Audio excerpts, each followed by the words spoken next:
Hello, I'm Diane and this is Extra. We broaden your horizon today with work of youths on board the Youth with a Mission medical ship. We get first-hand information on snakebite research, and Dr. Arnold Weiner joins us for his usual health talk. This week's topic, an interesting one on dengue. She won the hearts of many and it won her the crown of Miss Pacific Islands. Abigail Havoro is a beautiful soul inside and out, and her charming personality shone through in her poem entry of the prestigious Pacific Islands Beauty Quest.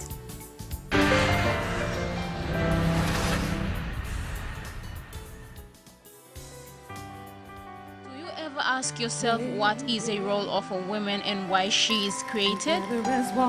Our very own reigning Miss Pacific Islands 2015, Abigail Avora, once had that question on mind.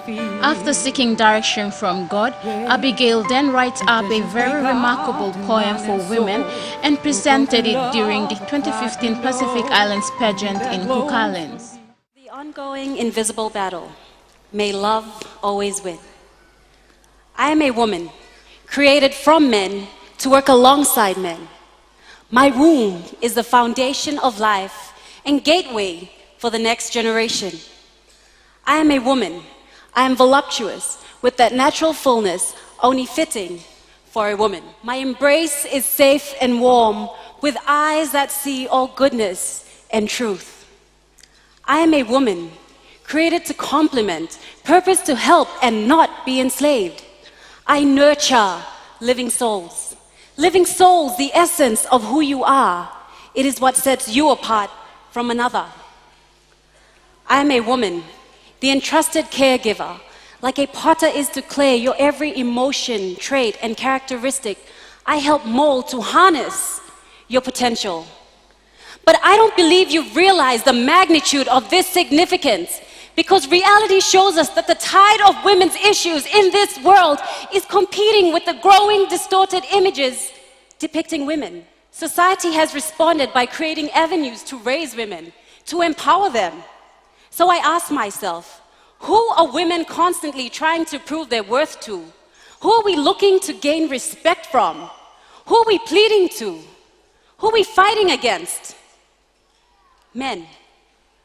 So to our fathers, why does a woman feel the need to be treated fairly, to be given respect and equal opportunity? How has society grown to frown upon a woman's right to life? To our brothers, we are your family, not your foe, your sisters. Our blood ties us to a support system dating back generations. We are not competitors. And to our beloved husbands, how did we go from building each other up to breaking each other down? All we desire is the freedom to show you what we can offer. We are companions. We don't want to displace you or take away your manhood. We long to be that maternal wisdom you seek when making informed decisions. And we refuse to be beaten and broken like you do to tame a wild beast. There is nothing to tame about us. And as a word of advice to our dear sons, a woman can only be empowered when she knows her potential and worth. This unfolds when she is loved correctly. The confined love between a man and a woman can easily be broken and manipulated. But when God is involved, He is love in its purest form, the anchor to their union. With love, there is no violence. With love, there is no competition. With love, there is confidence. With love, there is compassion. And with love, there is wisdom. So to our people, when you want to empower women, do not leave men out of the equation. A woman was created as a helper, not a slave, the nurturer of your souls, the essence of who you are. Don't you dare forget her worth. Thank you.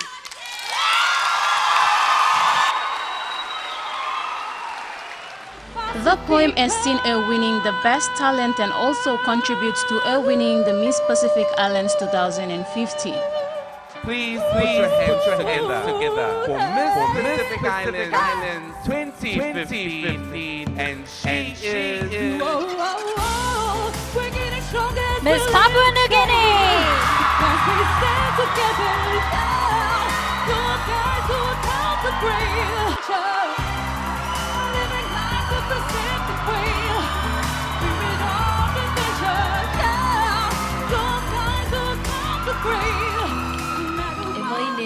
The poem was intended to remind everyone why God knew that the world would be incomplete if women were not created. The woman's role was defined to bring out the best in men. Both flourish when they know how they can work together and realize all the potential that remains buried. An empowering message depicted through poem from Miss Pacific Islands holder Abigail Havora. Most of us don't know what to do when a snake strikes, and there's a select few out there who are committed to doing research as they can to come up with medicine or antivenoms to treat snake bite victims. Kashmir Waken introduces us to some special people doing extraordinary work.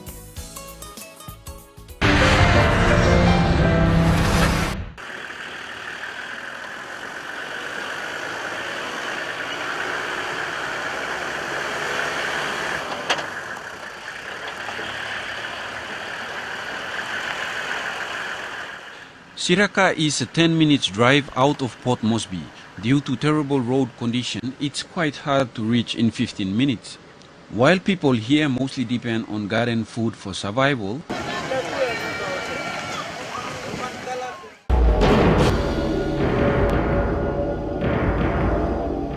beneath the grass and rubbish dump areas, the dangerous reptile also searches for its food.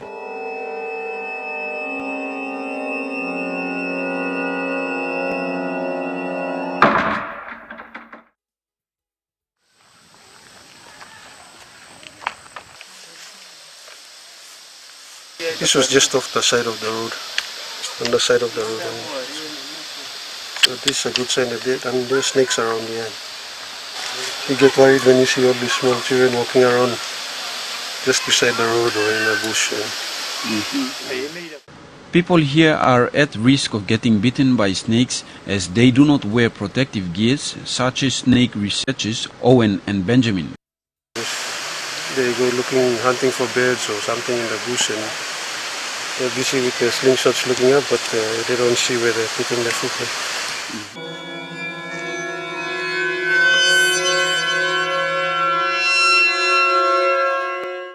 This is Linda Laffe, who was recently bitten by a Papuan black, but fortunately lives after she was saved by a trial anti-venom.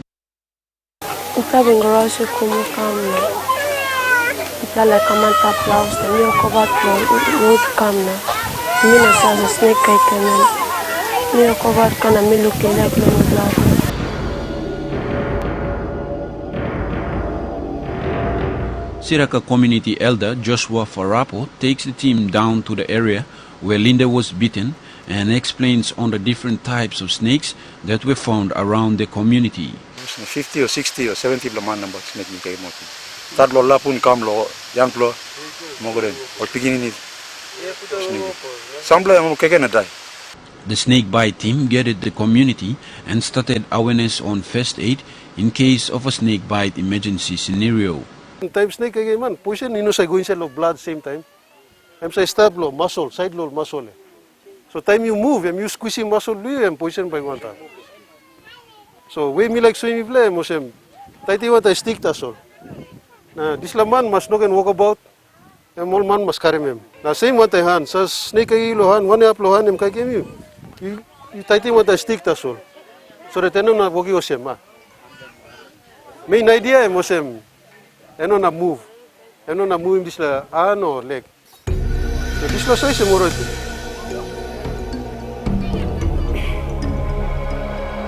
I'm sure.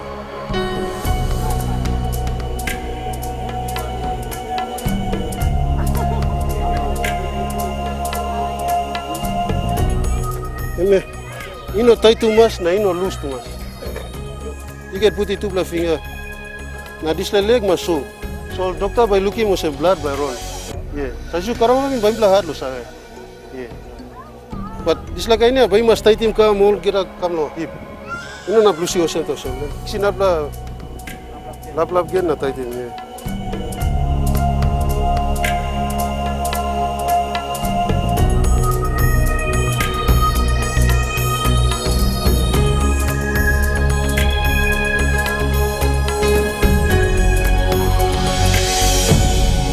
sasil, you like looking at one man where poison snake I came in. All first signs all by talk all like trout, all by talk eye blow by heavy, and all by look at man sleep. All by hard low open my blow, all by talk eye blow me hard low open. And all first signs of some poison snake. So some you blast up one high risk community or say you blast out a snake. So at least you blast masaya one is anti low, okay. So no can tie him, no can cut him too. If you talk cut him, this last snake, poison blame, I'm say walking blue there, run tassel. So time you cut him, leg or this like blood by non stole or run, by finish.